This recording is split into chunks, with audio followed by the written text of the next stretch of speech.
Okay, Assalamualaikum warahmatullahi wabarakatuh dan salam sejahtera. So kita hari ini sambung lagi program mimbar kita, hari kedua. Dan hari ini kita ada program tuition. Kelas hari ini adalah kelas untuk sekolah rendah, darjah 1 hingga darjah 6. Sekarang kita tengah buat preparation untuk kelas itu. Dan sekarang ni kita tengah mengidentikan hari student lah. Sekejap lagi kita tengok macam mana kelas tuition mimbar ni. Kita belajar ilmu jadi bekal seharian. Oksigen.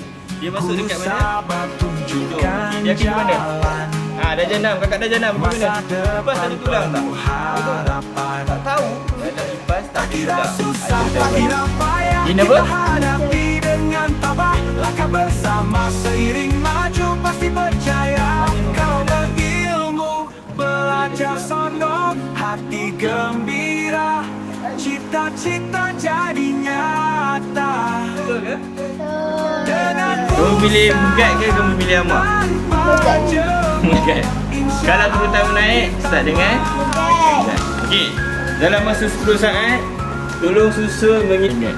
Okey, tak apa duduk. Okey, terima kasih. Kita buat kerja balik. Menjaga kesihatan dan membantu masa depan penuh harapan. Tak kira susah, tak kira payah, kita hadapi dengan tabah. Langkah bersama seiring maju pasti berjaya. Wah, tengok kamera Belajar sonok, hati gembira, cita-cita jadi nyata. Dengan usaha tanpa jemu, insya Allah kita maju. Matematik, sains juga bahasa, Kenapa dalam peti ais? agama panduan sepanjang masa. Kawan semua saling Salam sejahtera. Hai, kita dah pun selesai untuk kelas tuition bagi tingkatan 1 hingga tingkatan 3. Alhamdulillah dah selesai untuk program hari ini. hidup berkat bila bersatu. Kita dah pun sampai ke hari yang ketiga, iaitu hari terakhir untuk kelas tuition kita. Dan ini juga merupakan hari yang kelima untuk program mimbar kita. Hari ini kita akan adakan kelas tuition percuma untuk tingkatan 4 dan tingkatan 5, budak-budak SPM ya, pada subjek kimia, bio dengan sains. Sekarang ni lagi 4 minit pukul 9, kita tengah tunggukan ada students yang akan datang hari ini. Sementara tu kita tengah prepare, set up tempat. Kemudian kita akan teruskan dengan kelas.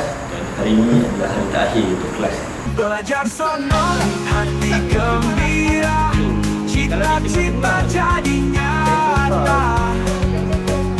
Dengan usaha tanpa jemu, insya Allah kita maju. Kita dah pun selesai untuk kelas tuition kita. Alhamdulillah daripada darjah 1 sehinggalah tingkatan 5 dah pun selesai kelas kita pada hari ini. Okey, baik. Pertama terima kasih saya ucapkan kepada Purul Jatuhkuasa Ustaz Masjid kerana dapat mengatur dalam program yang baiklah untuk anak-anak saya ni. Dengan caralah dia dapat belajar daripada pagi sains dan matematik. So saya amat bersyukur dan berterima kasih kepada semua. Anak dapat belajar dengan kawan. Program hari ini memang baiklah, bagus untuk anak-anak yang dari tahun apa? 1 sampai 6. Cuti sekolah ni orang kata jangan buang masa, senang dapat tuition ni. Beri lepas tu cuma. Satu perkara yang bagus, terbuka untuk anak-anak semua usia, semua kelompok usia pun terlibat. Dan satu program ini pun diberikan secara percuma. Seronok. Kenapa seronok? Sebab belajar. Hari ini seronok, banyak benda yang saya belajar. Cikgu baik, so bahan-bahan yang disediakan sangat-sangat berguna untuk masa depan untuk SPM saya. Terima kasih semua. Program ni boleh diteruskan. Saya rasa lepas ni makin ramai orang akan join dan saya juga akan join. Belajar sonok, hati gembira, cita-cita jadi nyata. Dengan usaha tanpa jemu, insya Allah kita maju. Terima kasih, cikgu. Bye. Bahagia dunia akhir. akhirat semuanya.